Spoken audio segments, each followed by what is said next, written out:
Pemirsa, Anda masih bersama kami dalam Berita Lampung. Bagi Anda yang baru bergabung, berikut berita pilihan hari ini.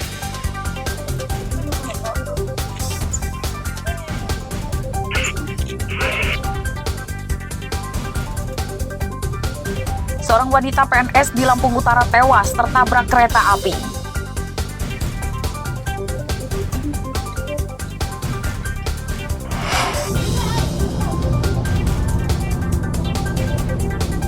Penyergapan seorang bandar narkoba di Menggala Tulang Bawang diwarnai perlawanan dari keluarga tersangka.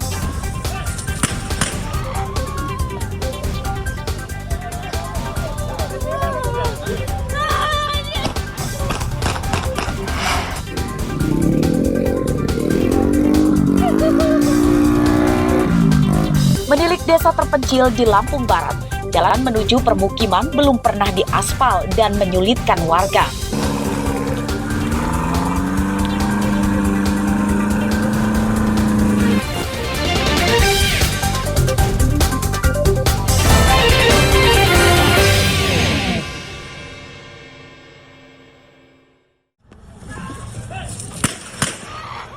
Penyergapan bandar narkoba di desa Bujuk Tenuk, Kecamatan Menggala Tulang Bawang diwarnai perlawanan oleh keluarga tersangka Senin siang.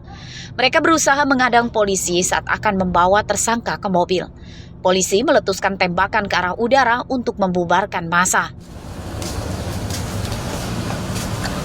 Tersangka yang ditangkap bernama Anto Riyadi, 30 tahun. 2 bungkus sabu-sabu serta belasan plastik klip disita.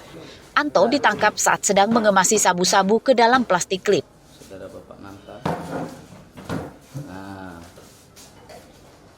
Dalam pemeriksaan polisi, tersangka mengakui perbuatannya. Narkoba yang dijualnya dipasok oleh seorang bandar besar di Tulang Bawang. Pada saat diamankan, pelaku ini sedang menguasai narkotika dan membawa gunting serta alat-alat seperti plastik klip kosong. Diduga akan melakukan peredaran narkoba. Jadi pelaku ini kami duga pengedar sekaligus bandar. Pelaku sempat melakukan perlawanan dan dibantu oleh keluarganya, namun berhasil kami bawa ke Mapolres Tulang Bawang untuk dilakukan penyelidikan lebih lanjut. Penyidikan kasus ini masih akan dikembangkan polisi untuk memburu pemasok serta para pelanggan tersangka. Atas perbuatannya, tersangka terancam hukuman 20 tahun penjara. Mustaqim melaporkan dari Tulang Bawang.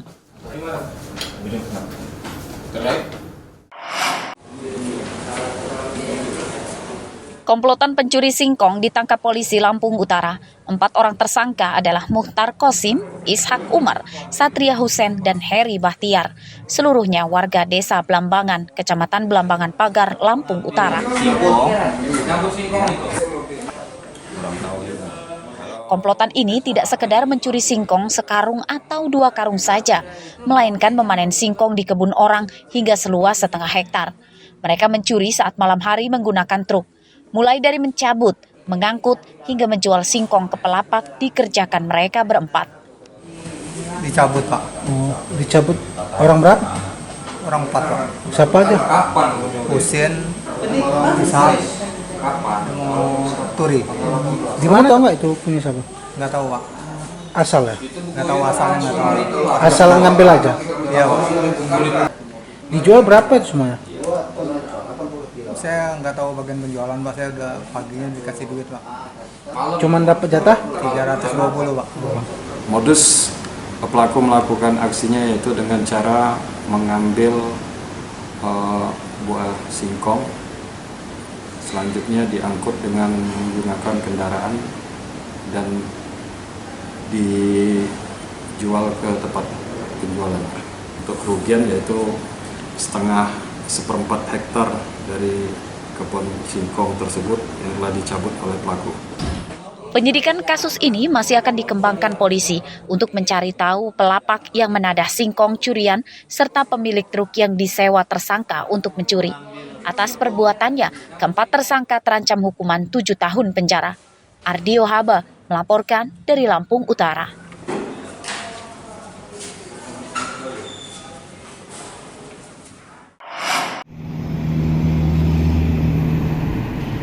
Gaji para pegawai honorer Pemkot Bandar Lampung menunggak dibayarkan. Tunggakan pembayaran gaji itu ada yang mencapai 4 bulan. Ini dikatakan oleh Kepala Badan Pengelola Keuangan dan Aset Daerah atau BPKAD Bandar Lampung, Muhammad Nur Ramdan, Senin siang.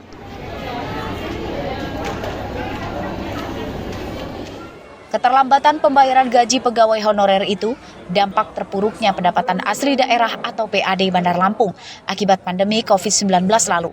Kini keuangan Pemkot mulai berangsur pulih. Sejak bulan April lalu, Pemkot mulai mencicil membayar tunggakan gaji pegawai honorer di seluruh instansi.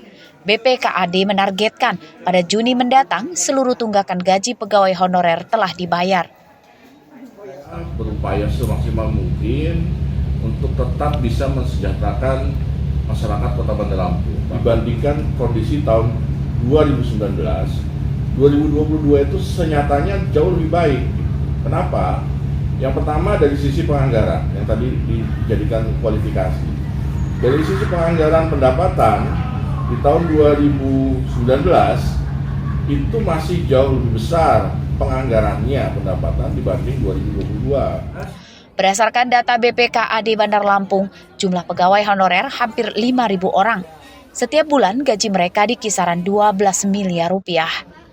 Jeffrey Arifin melaporkan dari Bandar Lampung.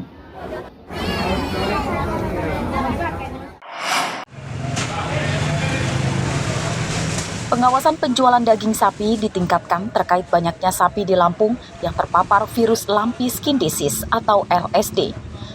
Meski daging sapi yang terpapar LSD aman dikonsumsi, namun daging sapi yang dijual tetap akan diawasi. Pedagang diimbau menjual daging sapi sehat. Dinas Perdagangan akan bekerja sama dengan Dinas Pertanian dan Peternakan serta Balai Karantina untuk mencegah pasokan sapi terpapar LSD. Untuk sama-sama memantau situasi terkait dengan penyakit LSD ini, dan kami tetap melakukan pengawasan di pasar-pasar dan mengimbau untuk para pedagang berhati-hati untuk menjual daging tersebut. Sejauh ini wabah virus LSD tidak mempengaruhi terhadap penjualan daging sapi di pasar. Harga daging sapi stabil Rp130.000 hingga Rp140.000 per kilogram. Kalau penjualan sih biasa karena pasca lebaran ya. Pasca lebaran kan harganya emang kurang. Kalau penjualan biasa pasca lebaran. Kita ngambil daging ini dari daerah mana sih Pak? Kalau sapi ini kan dari PT kan kayak dari jatuhnya masuk PT lah kan udah bersertifikat ya dia orang kan sudah emang resmi gitu. Ya antisipasi sih kita artinya kita kembali lagi konsumen ini ya kita memberikan suatu kepercayaan misalkan ya kita motong sapi ini kan sapi-sapi sehat semua gitu. Artinya kita memang motongnya emang sapi sehat gitu kan gitu dan tidak ya sapi yang penyakitan bukan artinya jadi seperti itu. Dari data Dinas Peternakan dan Kesehatan Hewan Lampung, sapi yang terpapar virus LSD jumlahnya lebih dari 300 ekor yang tersebar di beberapa kabupaten di Lampung. Sebagian besar sapi itu kini sudah dinyatakan sembuh. Belum ada sapi yang mati akibat terserang virus LSD. Jeffrey Arifin melaporkan dari Bandar Lampung. Wah, padang ini, genah banget ini.